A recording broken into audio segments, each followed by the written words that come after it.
अच्छा लगे तो कमेंट में बोल यहाँ देना तो एक अगला बहुत बड़ी एपिसोड गड़बड़ हो गई है। बनाऊंगा। तो हमेशा बहुत बड़ी प्रॉब्लम ही क्रिएट करते हो। हाँ बोलो, अब क्या हुआ? वो मैं एक्चुअली डैडी जी के साथ एक एंटीक शॉप में आया था, तो यहाँ एक मूर्ति गिर गई और अब ये लोग पैसे मांग रहे हैं। तो क्या हुआ? तो अब ये पैसे मांग रहे हैं 30 लाख रुपए। What? 30 lakhs? वो भी एक स्टैचू के लिए? हाँ, मुझे कुछ समझ में नहीं आ रहा है। Gautam, are you serious? तुम घर पर पड़े रहते हो पूरे दिन, मुफ्त की रोटियां तोड़ते हो, उससे भी तुम्हारा पेट नहीं भरता कि तुम अब नई नई प्रॉब्लम्स क्रिएट कर रहे हो मेरे लिए। तुम बताओ कहाँ से लेकर आऊंगी मैं 30 lakhs इतने शॉर्ट नोटिस पर? 30 लाख सुनते ही उसके पैरों तले जमीन खिसक गई थी। गौतम भी अवनी के गुस्से के आगे कुछ नहीं कह पाया। You know what? तुम्हें रोज रोज प्रॉब्लम्स क्रिएट करने की आदत हो गई है। But I am really sorry, इस बार मैं तुम्हारी कोई मदद नहीं करूंगी। ये प्रॉब्लम तुमने खुद क्रिएट की, अब इसे सॉल्व भी तुम खुद करो। लेकिन अपनी आज गौतम और अवनी की शादी को 3 साल हो चुके थे, लेकिन गौतम आज भी अवनी के घर एक घर जमाई बनकर ही रहता था, जहां उसकी हैसियत एक नौकर जितनी ही थी। वो नौकरों की तरह कभी सांस की साड़ी आयरन करता तो कभी अवनी की गाड़ी साफ करता। घर की रसोई से लेकर घर की सफाई तक का सारा बोझ उसी के सर पर था। वहीं अवनी कभी कभी अपने पति की ये हालत देखकर बहुत झल्ला जाती थी, क्योंकि घर का पूरा फाइनेंशियल बोझ सिर्फ उसी के सर पर था।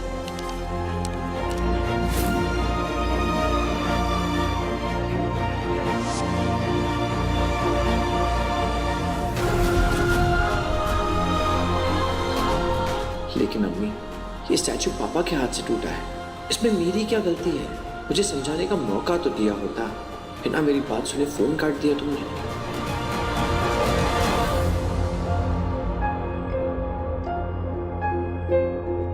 क्या हुआ मिस्टर? 1 घंटा हो गया, लेकिन अभी तक ना पैसे आए और ना तुम्हारी मदद के लिए कोई आदमी। ऊपर से बुढ़ा शॉप से भागने की कोशिश कर रहा था। वो तो अच्छा हुआ गार्ड्स की नजर इन पर पड़ गई, वरना ये तो रफू चक्कर होने का पूरा प्लान बना चुके थे। देखिए मिस्टर, 2 बजे अगर 5 बजे तक तुमने इस एंटीक स्टैचू के पैसे नहीं भरे तो मैं पुलिस को बुला के इस बुढ़े को अंदर करवा दूंगा, और इन बॉडीगार्ड से तुम दोनों की खातिरदारी कर लेंगे। समझ में आई मेरी बात? जी सर, समझ में आई, बस 2 मिनट दीजिए, हम फिगर आउट करते हैं। पापा जी, ये हमें यहाँ पेमेंट किए बिना जाने नहीं देंगे। लेकिन मैं जेल नहीं जाना चाहता, प्लीज तुम कुछ करो ना, तुम मेरे बदले जेल चले जाओ। वैसे भी मेरे परिवार ने 3 साल तक तुम्हें रहने के लिए छत दी है, इतना तो कर सकते हो ना तुम मेरे लिए। डैडी जी, मैं जेल तो चला जाता, पर ये लोग काफी स्ट्रिक्ट है, ऐसे नहीं छोड़ेंगे। आपने देखा नहीं वो मैनेजर कैसे धमकी देके चला गया। तो फिर पैसे दे दो ना इन्हें। 30 लाख देने, मेरे जेब में 30 फूटी कौड़ियां नहीं है। मैं नहीं कमाता, मुझे खर्चे के लिए भी अपनी पैसे देती है। मेरे पास नहीं है, ना नौकरी है ना पैसे, कैसे चुकाऊंगे? तो तुम अवनी को फोन करो, मैंने उसे फोन किया था, उसने फोन काट दिया बिना सुने। यूजलेस दामाद हो तुम एकदम, अपनी बात मेरी बेटी के सामने रख भी नहीं सकते। तुम उसे कॉल करो, मैं बात करता हूँ।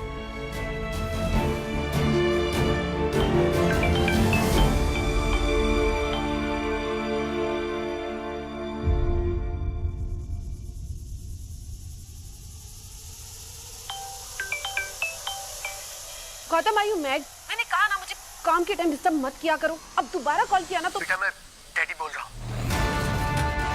डैड? हाँ बेटा, मुझे तुम्हारी मदद की जरूरत है। वो मुझसे एक स्टैचू टूट गया और ये लोग पैसे मांग रहे हैं, नहीं दिया तो मुझे जेल भेज देंगे, ऐसा बोल रहे हैं लोग। पर डैड, आपको क्यों? ये गलती तो गौतम की है ना, तो आपको जेल क्यों? बेटा, वो दरअसल मुझसे ही टूट गया था। स्टैचू देखते हुए मैं उसकी पिक्चर्स ले रहा था, मेरा हाथ लग गया और स्टैचू नीचे गिरा और टूट गया। डैड, आप ऑलरेडी जानते हैं कि गौतम ने घर पे कितनी प्रॉब्लम्स क्रिएट कर रखी है, और आप भी मेरी लाइफ में नई नई प्रॉब्लम्स लेकर आ रहे हैं। लेकिन बेटा अच्छा, ठीक है, अब बताइए आप कहाँ पर है, मैं मॉम को लेकर आती हूँ। बेटा, हम एंटीक शॉप पर है, Madhav Nagar. Okay, wait there, मैं अभी आ रही हूँ। अवनी के सामने बहुत बड़ी मुसीबत खड़ी थी, जिससे निकलना उसके लिए आसान नहीं था। दरअसल अवनी के पिता अनिल सिंह जोधपुर के अमीर परिवारों में से एक थे, लेकिन अनिल की मां गायत्री देवी हमेशा से ही गौतम और अवनी की शादी के खिलाफ थी। 3 साल पहले अवनी के दादाजी हिम्मत अग्रवाल गौतम से पुष्कर में टकराए थे, और गौतम को पहचानते ही उन्होंने अपनी फेवरेट पोती अवनी के लिए उसे पसंद कर लिया।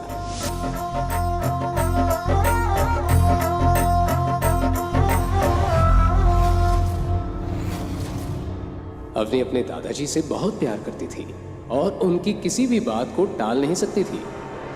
पर शादी के कुछ वक्त बाद ही हिम्मत अग्रवाल दुनिया को अलविदा कह गए, इस राज के साथ कि उन्होंने गौतम को अवनी के लिए क्यों चुना। कैसे पहचानते थे वो गौतम को? फिर उनकी जाने के बाद परिवार की बागडोर उनकी पत्नी और अवनी की दादी गायत्री देवी ने अपने हाथों में ले ली। गायत्री देवी अपने परिवार के रुतबे और नाम का बहुत ध्यान रखती थी और साथ ही अपने परिवार में गौतम नाम का धब्बा बर्दाश्त नहीं कर पा रही थी। इसलिए उन्होंने हिम्मत जी के जाने के बाद अनिल और उसके परिवार को अग्रवाल मैंशन से अलग कर दिया था। अवनी आज भी ये सदमा भूल नहीं पाई थी। अब दिन रात उसके दिमाग में सिर्फ एक ही बात चलती रहती थी कि अपने परिवार की हालत कैसे सुधारी जाए। आज एक बार फिर उसके सामने मुसीबत खड़ी थी। वो अगले ही पल अपनी मॉम गीता के साथ माधव नगर जाने के लिए गई।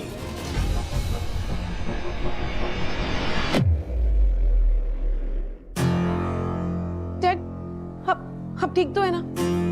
ये सब हुआ कैसे? अब दोनों इतनी महंगी दुकान में कर क्या रहे थे? वो एक्चुअली हम लोग यहाँ से गुजर रहे थे तो डैडी जी को यहाँ पे ये सब देखने का मन किया, इसलिए हम अंदर आ गए। और फिर एज यूजुअल तुम ये काम भी ढंग से नहीं कर पाए, और अगर इनका स्टैचू देखने का इतना मन था ना तो तुम संभाल लेते ना। लेकिन मम्मी जी मैं इसमें क्या कर सकता था?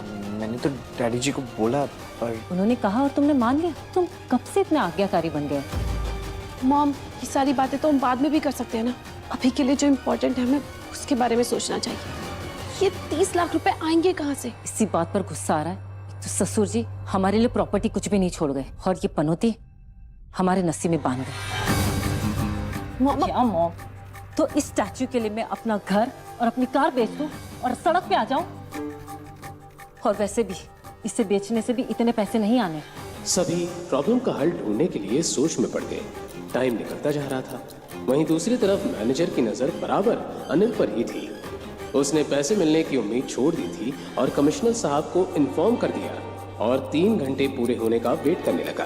डैड, मैं दादी सर से मदद मांग कर देखूं? उनके जितने भी पैसे होंगे ना मैं धीरे धीरे कर लौटा दूंगी। पर अवनी, दादी सर तुम्हारी मदद नहीं करेगी और तुम्हें पता है इसकी वजह क्या है। पर मॉम, एक बार बात करने में हर्ज ही क्या है? मैं कॉल करती हूँ।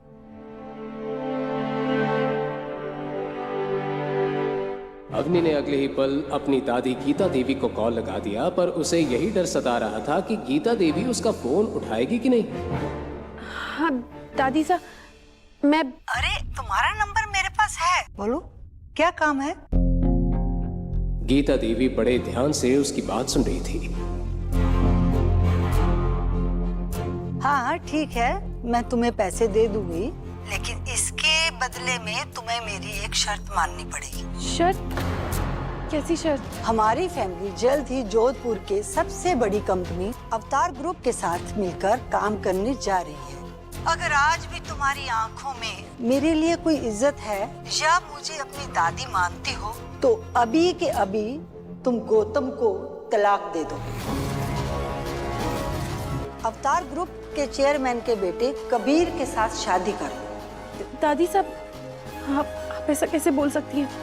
इस बार तो गौतम की इसमें कोई गलती भी नहीं थी। देखो, मुझे इससे कोई मतलब नहीं है। अगर तुम्हें मेरी शर्त मंजूर है तो मैं तुम्हारी मदद कर दूंगी। दादी साहब, मेरे पापा आपके बेटे हैं, वो अपने बेटे के साथ ऐसा कैसे कर सकती हैं? और आज अनिल जिस प्रॉब्लम में है ना, उसकी वजह सिर्फ तुम हो, और इसीलिए अगर तुम्हें मेरी शर्त मंजूर है तो मैं तुम्हें पैसे देने के लिए तैयार हूँ।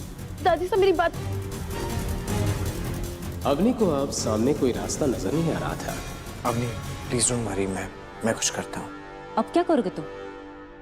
इतनी बड़ी रकम बाहर जाके भीख मांग के लाओगे क्या? अवनी, तुम मेरी बात सुनो। तुम आज ही के आज इस आदमी से तलाक ले लो। ये तेरी लाइफ से आउट, तो फिर दादी साहब हमें अपने घर में एंट्री दे देगी। और वैसे भी कबीर तुम्हारा दोस्त है, वो तुम्हें बहुत अच्छे से जानता है और आई एम श्योर वो तुम्हारी हेल्प करेगा। और उसके पापा बहुत पैसे वाले हैं और 30 लाख उनके लिए कुछ भी नहीं है। Come on Avni. गीता देवी को अब कबीर के सिवा कोई रास्ता नजर नहीं आ रहा था, लेकिन कबीर का एक ऐसा सच था जिसे अवनी अच्छे से जानती थी। दरअसल कबीर अवतार ग्रुप का वाइस चेयरमैन शेखर आनंद का इकलौता बेटा था, जो बचपन से ही अय्याश था। लड़कियां उसकी कमजोरी थी, इसलिए हर तीसरे चौथे दिन कोई ना कोई नई लड़की उसका शिकार हो जाती थी। यूं तो उसके ऊपर बहुत सारे केस भी हुए, लेकिन शेखर आनंद के रुतबे और पैसे के आगे किसी पुलिस वाले की भी नहीं चली। कबीर ने कई बार अवनी पर भी अपने हाथ आजमाने की कोशिश की थी। वो कॉलेज में भी अवनी के आगे पीछे ही घूमता रहता था, लेकिन अवनी ने कभी उसे घास तक नहीं डाली थी। वहीं दूसरी तरफ गौतम, जो अब तक शांत था, कबीर का नाम सुनते ही गुस्से में आ गया। लेकिन इस वक्त कोई उसकी बात सुनने को तैयार नहीं था। वो तुरंत अपना फोन निकालकर शोरूम से बाहर चला गया। शोरूम के बाहर जाते ही उसने मोबाइल में एक नंबर डायल कर लिया। जैसे जैसे उसे फोन की रिंग सुनाई दे रही थी, वैसे वैसे उसकी धड़कनें तेज होती जा रही थी। मुंशी जी, अम्मा खड़ी होको। क्या अवनी अपने परिवार को इस मुसीबत से निकाल पाएगी? आखिर गौतम ने किसे फोन किया था? क्या कबीर अवनी की मदद करेगा? क्या होंगे इन सारे सवालों के जवाब? जानने के लिए सुनते रहिए द रॉयल वॉरिस, सिर्फ पॉकेट एफएम पर।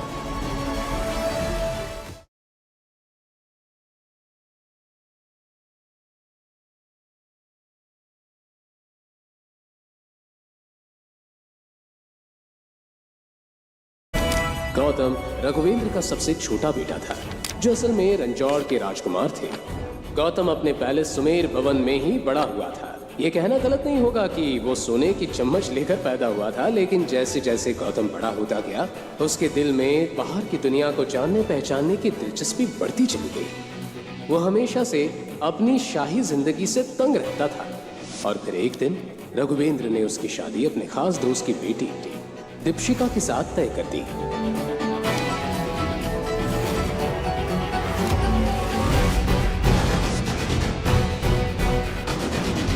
हालांकि दीपशिका गौतम की बचपन की दोस्त थी। वो उससे प्यार नहीं करता था, पर उसकी फैमिली कुछ सुनना नहीं चाहती थी। इसलिए जिस दिन शादी तय हुई, गौतम सजे हुए मंडप को सूना छोड़कर भाग निकला।